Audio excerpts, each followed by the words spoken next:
Halo guys, jumpa lagi dengan saya. Apa kabar semua? Semoga sehat selalu ya.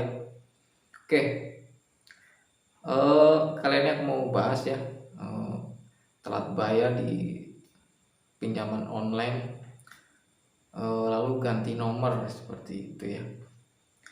Soalnya aku baca-baca di kolom komentar ya, banyak yang nanyain, bang gimana nih telat bayar di pinjol kalau kita ganti nomor seperti itu ya, resikonya apa sih itu. Jadi aku mau ngasih sedikit tips ya atau saran sih buat teman-teman.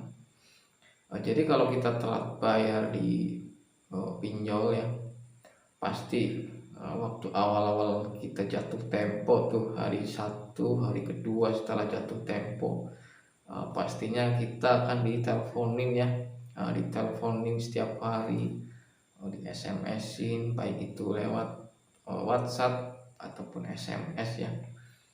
Yang jelas pastinya kita akan panik ya, seperti itu. Panik diteleponin, kita belum punya dana untuk bayar seperti itu. Pastinya kebanyakan ya yang ada dalam benak kita ya, pasti kita mendingan ganti nomor seperti itu ya. Kalau ganti nomor sih boleh-boleh aja ya, silahkan seperti itu. Itu kan HP Anda, nomor-nomor Anda, jadi Anda mau ganti nomor pun gak apa-apa ya, seperti itu. Mungkin menonaktifkan sementara kalau memang mengganggu ya, mengganggu aktivitas Anda seperti itu. Soalnya kalau untuk pinjol ya, kalau kita telat bayar pasti nelponinya itu hampir setiap jam ya, dengan nomor yang berbeda. Kasih pesan lewat WhatsApp pun pastinya bikin kita panik seperti itu. Kalau memang mau ganti nomor nggak apa-apa ya, cuman perlu Anda ketahui lagi ya. Jadi saran saya seperti ini. Jadi Anda ingat kembali ya, dulu waktu Anda mengajukan pinjaman. Nah, ini dari si pinjol ini, dari aplikasi, pastinya Anda suruh memasukkan atau mencantumkan beberapa nomor ya, untuk dijadikan kontak darurat ya. Biasanya nomor-nomor yang dijadiin kontak darurat ini nomor-nomor keluarga atau teman dekat ya, seperti orang tua, ayah, ibu, adik atau kakak ya, atau teman sekelas, biasanya seperti itu yang diminta sama pinjol. Dan juga nomor tempat Anda bekerja seperti itu ya. Jadi saran saya, sebelum Anda mengganti nomor ya atau menonaktifkan nomor sementara, kalau memang diteleponin terus sama pinjol dan udah bingung mau jawab apa, Anda kondisikan dulu ya nomor-nomor yang Anda gunakan dulu sebagai kontak darurat ya, seperti itu. Jadi Anda kasih tahu ke teman-teman Anda yang dijadikan nomor kontak darurat, apabila ada dari pinjol ini ngubungin, tolong dijelaskan gitu. Soalnya banyak kejadian ya, ini dari teman-teman yang di kolom komentar ataupun yang DM ke Instagram saya, justru setelah nggak ada respon ya, misal nggak ganti nomor tetapi nggak direspon telepon dari pinjol, itu justru yang diteleponin itu sih kontak darurat seperti itu. Jadi berhubung Anda nggak aktif atau Anda nggak ngangkat telepon dari DC pinjol, justru yang dikejar-kejar ini sih kontak darurat seperti itu. Dan ada kejadian justru yang akan menagih Anda itu kontak daruratnya seperti itu. Kenapa?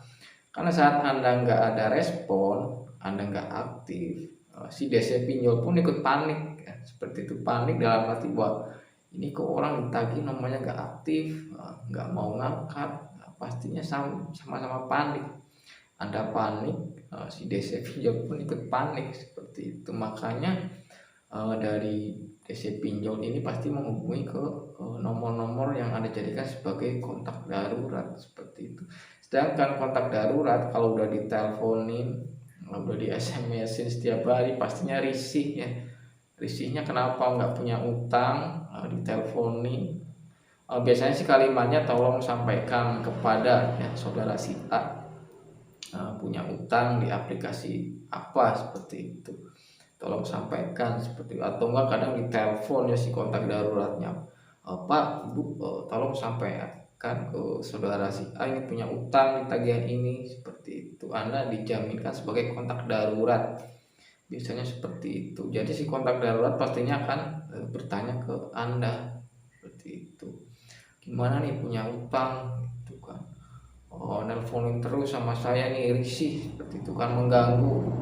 Makanya kesimpulannya kalau Anda ganti nomor, ada kemungkinan yang akan diteror ini si kontak darurat seperti itu. Maka dari itu, saya saranin sebelum Anda ganti nomor atau Anda nggak mau respon telepon dari pinjol ini, Anda kondisikan dulu nomor-nomor yang dijadikan sebagai kontak darurat ya. Apalagi Anda mencantumkan nomor tempat kerja ya atau nomor perusahaan seperti itu. Pastinya kalau bisa terjadi ya menghubungi mungkin dari staf kantor ya tempat Anda bekerja, mungkin akan dihubungi terus. Kalau mungkin dari orang-orang kantornya ini kurang kurang ngerti, pastinya Anda akan ditegur ya seperti itu. Ini punya utang, nelpon ke sini seperti itu. Nah itu justru akan bermasalah lagi ya, menambah masalah seperti itu. Maka dari itu mending Anda kondisikan dulu ya nomor-nomor yang dijadikan sebagai kontak darurat. Misal Anda punya tujuan mau ganti nomor atau nggak mau respon telepon dari DC ya sebelum Anda punya dana untuk membayar seperti itu. Tapi sebetulnya kalau misalkan Anda belum ada dana ya untuk membayar, misalkan si DC-nya nelponin terus, sebenarnya kalau diangkat sih nggak apa-apa ya seperti itu. Mending Anda jelasin kalau memang belum ada dana untuk membayar ya seperti itu, dan sedang diusahakan ya seperti itu. Yang penting Anda jangan ngasih misalkan besok mau ada uang ya, menjanjikan hari Senin atau hari apa. Kalau Anda masih menjanjikan, itu pastinya akan diteleponin lagi ya seperti itu. Misalnya menjanjikan besok hari Senin atau hari Rabu, itu pastinya akan nelponin ya, sedangkan Anda saat ini belum punya dana untuk bayar seperti itu. Tapi intinya yang jelas kalau Anda mau ganti nomor, Anda kondisikan dulu nomor yang dijadiin sebagai kontak darurat ya seperti itu. Biasanya nomor kontak darurat pun bukan hanya satu ya, biasanya ada 3 ataupun 4 nomor seperti itu. Kecuali sebelum Anda mengajukan pinjaman, Anda sudah ada konfirmasi ke nomor-nomor yang dijadiin kontak darurat ya seperti itu, ataupun sama-sama yang dijadiin kontak darurat ini sama-sama minjem ke pinjol. Mungkin mereka sama-sama mengerti ya. Soalnya kalau Anda ngobrol dengan orang yang belum pernah minjem ke pinjol, mereka pasti nggak tahu ya seperti apa rasanya kalau orang dikejar-kejar hutang, diteleponin, mungkin Anda mendapat intimidasi ya, ditekan-tekan setiap hari untuk bayar. Pastinya mereka nggak tahu ya kalau Anda mungkin curhat atau ngobrol dengan orang yang nggak pernah minjem ke pinjol seperti itu. Banyak ya orang yang secara tidak sengaja ini ya minjem ke pinjol, mereka ngasih nomor kontak darurat teman keluarga yang memang nggak tahu ya seperti itu. Jadi saat telat bayar mereka akan bingung saat si kontak darurat ini dihubungi. Dengan kontak darurat dihubungi, kalau orang-orangnya memang orang yang polos, pastinya akan menyampaikan ke yang bersangkutan seperti itu. Justru ini yang akan menjadi ketakutan ya.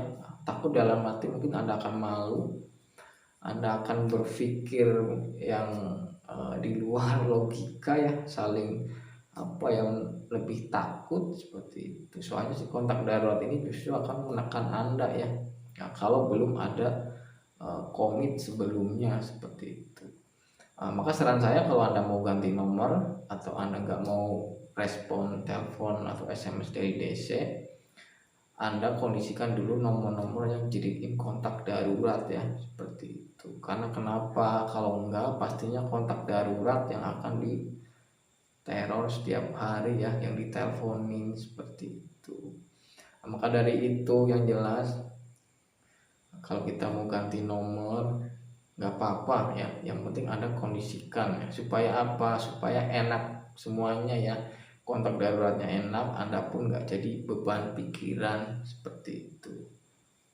Oke, mungkin itu sedikit ya, tip atau saran dari saya. Semoga bermanfaat. Mohon maaf jika ada kata-kata yang salah. Sampai jumpa di video berikutnya dan terima kasih.